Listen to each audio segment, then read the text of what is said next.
Dear students, हम लोगों ने कल त्वरक सिद्धांत देखा था। त्वरक क्या होता है, किस प्रकार से कार्य करता है, इसके बारे में मैं आप लोगों को बता चुकी थी। आज हम लोग त्वरक सिद्धांत की आलोचना देखते हैं। सबसे पहले इसके अंतर्गत जो पूंजी उत्पाद अनुपात है उसको स्थिर माना गया है, लेकिन वास्तव में ये स्थिर नहीं रहता है, ये परिवर्तित होता रहता है। इसकी वजह से इसमें बाधा उत्पन्न होती है।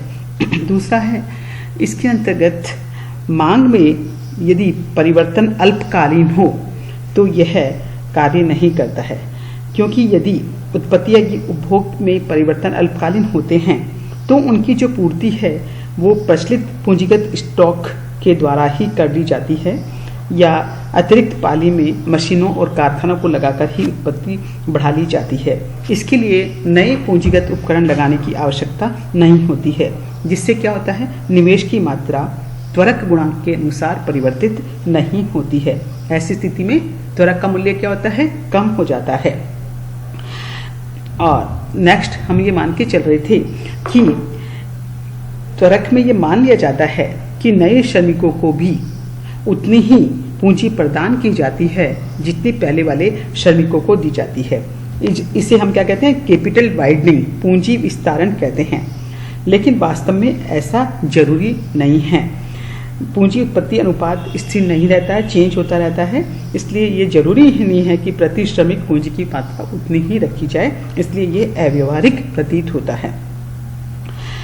नेक्स्ट हम लोग देखते हैं कि टेक्नोलॉजी है वो भी चेंज होती रहती है, तो त्वरक गुणांक है वो भी टेक्नोलॉजी के साथ साथ बदलता जाता है।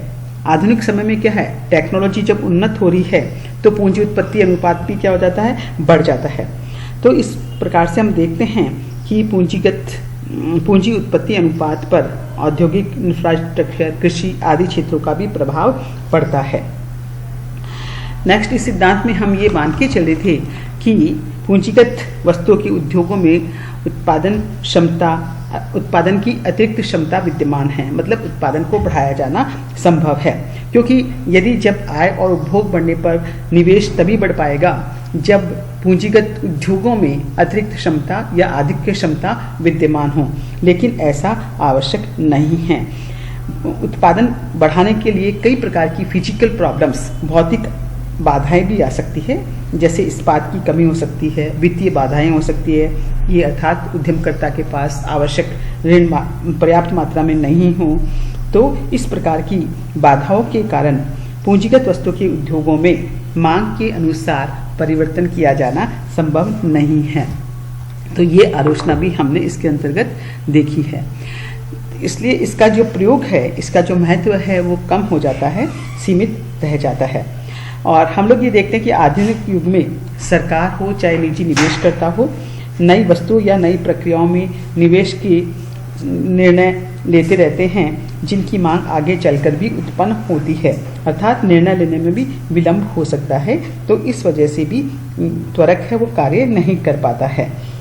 निवेश पर ब्याज की मौद्रिक दर, मुद्रास्फीति की प्रत्याशित दर, मशीनरी के मूल्य ह्रास, आमदनी आदि तत्वों का भी प्रभाव पड़ता है, जिसका इसमें ध्यान नहीं दिया गया है। तो हमने देखा कि वास्तविक जगत में त्वरक सिद्धांत स्थिर नहीं रहता है, यह विशेष परिस्थितियों में ही लागू होता है, जब वस्तु की मांग में स्थायी वृद्धि हो, पूंजीगत उद्योगों में उत्पादन बढ़ाने का स्टॉक हो। तो इसलिए ये सब परिस्थितियां विद्यमान होने पर ही ये लागू होता है, अन्यथा त्वरक गुणांक की लागू होने में कई कठिनाइयां उत्पन्न हो जाती है। अब हम लोग देख रहे हैं त्वरक सिद्धांत का क्या महत्व है। सबसे पहले त्वरक सिद्धांत हमें ये बताता है कि निवेश में परिवर्तन तेजी से क्यों होते हैं। ये किसके कारण होता है, त्वरक के कारण होता है। अर्थात आय में परिवर्तन होने पर जो निवेश में परिवर्तन होता है वो आय में परिवर्तन की अपेक्षा अधिक होता है, वो त्वरक गुणांक के बराबर होता है। तो इसकी व्याख्या, इसका एक्सप्लेनेशन हमें इस सिद्धांत के द्वारा मिलता है। दूसरा, ये स्वतंत्र अर्थव्यवस्था की व्याख्या करता है कि अर्थव्यवस्था है वह स्वतंत्र होती है, उसमें किसी प्रकार के हस्तक्षेप आदि की आवश्यकता नहीं होती है। इसके साथ ही त्वरक सिद्धांत व्यापार चक्र की प्रक्रिया को भी स्पष्ट करता है, क्योंकि सैमुअल्सन आदि ने त्वरक और गुणांक इनके आधार पर ही व्यापार चक्र को स्पष्ट किए हैं, जिनके बारे में हम आगे के चैप्टर्स में चर्चा करेंगे। नेक्स्ट यह सिद्धांत है वो विकास के सिद्धांत का भी आधार है। ये सिद्धांत हमें बताता है कि कोई भी अर्थव्यवस्था यदि विकास करना चाहती है तो उसे निवेश को बढ़ाना होगा। निवेश बढ़ने पर ही आय, उत्पादन और रोजगार बढ़ेंगे और आय बढ़ने पर निवेश में भी त्वरक रूप से वृद्धि होगी। तो इस सिद्धांत को भी ये स्पष्ट करता है। अब हम देखते हैं कि विकासशील देशों में त्वरक सिद्धांत को लागू होने में विशेष कठिनाइयां हैं। अर्थात ये त्वरक सिद्धांत पूरी तरह से विकासशील देशों में कार्यान्वित नहीं हो पाता है, कुछ प्रॉब्लम्स है। इसकी क्या कारण है उसको हम देखते हैं। सबसे पहले हम देखते हैं कि लघु और कुटीर उद्योग की बहुलता विकासशील देशों में पाई जाती है। यहाँ के जो उद्योग हैं वो अधिकांशतः लघु उद्योग होते हैं, कुटीर उद्योग होते हैं, ये श्रम गहन होते हैं और इनमें उत्पादन क्षमता का भी पूरा उपयोग नहीं हो पाता है। इसलिए यदि वस्तु और सेवाओं की मांग बढ़ती है तो उनको पूंजी बढ़ाने की आवश्यकता नहीं होती है। दूसरी चीज़ है, विकासशील देशों में पूंजीगत उद्योगों के विकास के लिए जो आवश्यक टेक्नोलॉजी, दक्षता चाहिए, वित्तीय साधन चाहिए, उनका भी अभाव होता है या उनकी भी अपर्याप्तता होती है। इसकी वजह से वहाँ त्वरक सिद्धांत का प्रभाव कम हो जाता है।